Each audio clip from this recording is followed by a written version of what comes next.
Europe 1, 8h34. Maxime Switek. La revue de presse. Bonjour Natacha Polony. Bonjour Thomas, bonjour Julie, bonjour à tous. Thomas, alors... c'est l'autre.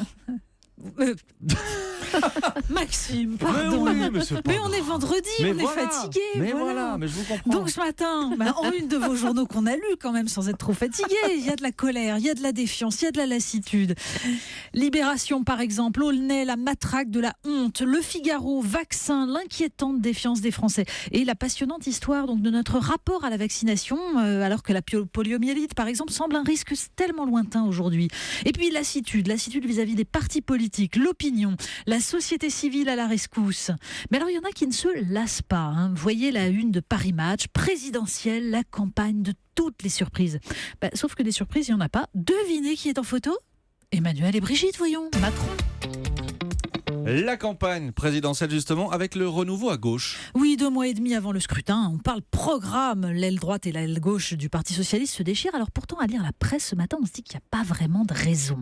Dans Libération, un article, Hamon dans les pas du candidat Hollande. Charlotte Belaïch s'est penchée sur le programme du vainqueur de la primaire. Ça ressemble fortement aux 60 engagements du candidat Hollande en 2012. Supprimer les stock options et encadrer les bonus des dirigeants, mettre fin au contrôle aux faciès, imposer un quota de 50% d'énergie renouvelable dans la consommation énergétique, remettre en cause l'austérité européenne et renégocier le traité budgétaire. L'électeur PS sera pas dépaysé. Mais sur le site Figaro Vox, Benjamin Mastemberger, lui, s'est intéressé au programme d'Emmanuel Macron, du moins ce qu'on en connaît. Le candidat d'En Marche s'est défendu avec véhémence de ne pas avoir de projet, écrit-il. S'il est loin d'avoir décliné un programme complet, il a bien présenté un certain nombre de mesures phares, supposées incarner le fameux renouvellement.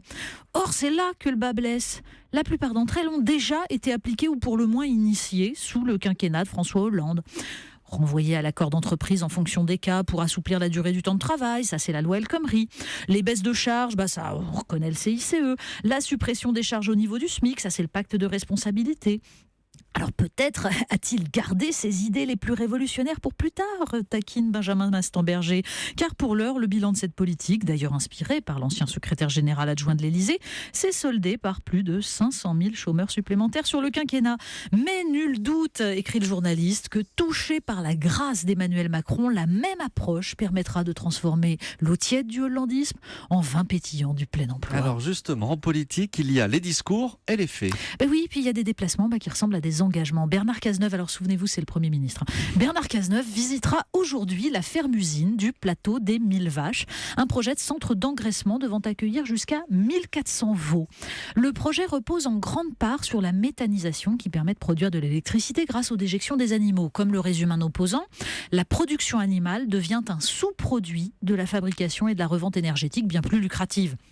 Pire d'ailleurs, la ferme fait ses marges sur l'énergie et peut donc vendre les animaux à des prix plus bas, ce qui promet de ruiner les petits paysans alentours. Contre la politique défendue jusqu'à présent par le ministre de l'Agriculture et son projet d'agroécologie, François Hollande et Bernard Cazeneuve ont fait leur choix. Du courage en politique. Oui, Le Point consacre sa une à Kamel Daoud, l'intellectuel qui secoue le monde. Et indéniablement, il dérange et indéniablement, il a du courage, Kamel Daoud. Ses chroniques déclenchent des polémiques au point de susciter des pétitions d'universitaires français, l'accusant de néocolonialisme. Lui qui continue à alerter l'Occident sur l'idéologie totalitaire qu'incarne l'islamisme et qui le fait d'ailleurs depuis Alger puisqu'il continue à vivre en Algérie. Il raconte ses débuts de journaliste pendant la guerre civile algérienne, les scènes de massacres dans les villages. Il déplore que les intellectuels français ne jugent pas ses propos, mais là d'où il les émet. Je suis un attentat contre le discours d'une certaine gauche, écrit-il. Ces gens-là aimeraient que je me pose en victime du colonialisme et que je dise que l'islamisme est la religion des opprimés. Eh bien non, la colonisation a été un crime, mais il faut construire le présent. De manière générale, dit-il, je n'aime pas cette obsession du passé et de la culpabilité. Elle déclasse et avilit le présent et la présence au monde. Je n'ai pas envie, dit-il, de transporter des cadavres sur mon dos. Il est aussi question, Natacha, de cinéma dans la presse ce matin. Mais oui, Libération et Le Parisien reviennent sur le débat autour de la classification des films, puisqu'un décret met fin à l'interdiction systématique aux moins de 18 ans des films comportant des scènes de sexe réelles. Où l'on comprend en fait, en lisant, que l'enjeu principal, c'est pas de savoir s'il est sain de montrer certaines scènes à des enfants de 12 ans ou de 15 ans, mais plutôt de pouvoir garantir au producteur que le film sera diffusé en télévision pour que celui-ci accepte de le financer. Mais on appelle ça la liberté de création. Un clin d'œil. Et oui, et un chiffre surtout en une de Libération, 11 111. Ah, on est imbattable avec Julie. Voilà, hein, c'est un chiffre très Vous allez voir intéressant ça. puisque Libé fête son numéro 11 111 en consacrant une page à ce nombre donc très bizarre. D'abord, c'est le code postal de l'Espinassière dans l'Aude.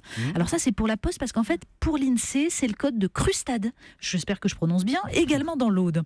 Donc 11 111, comme tous les nombres s'écrivant uniquement avec le chiffre 1, possède un carré qui est un palindrome. Un palindrome, c'est-à-dire en fait parfaitement symétrique. Ouais. 123 454 321, ce qui donne 1, 2, 3, 4, 5, 4, 3, 2, 1.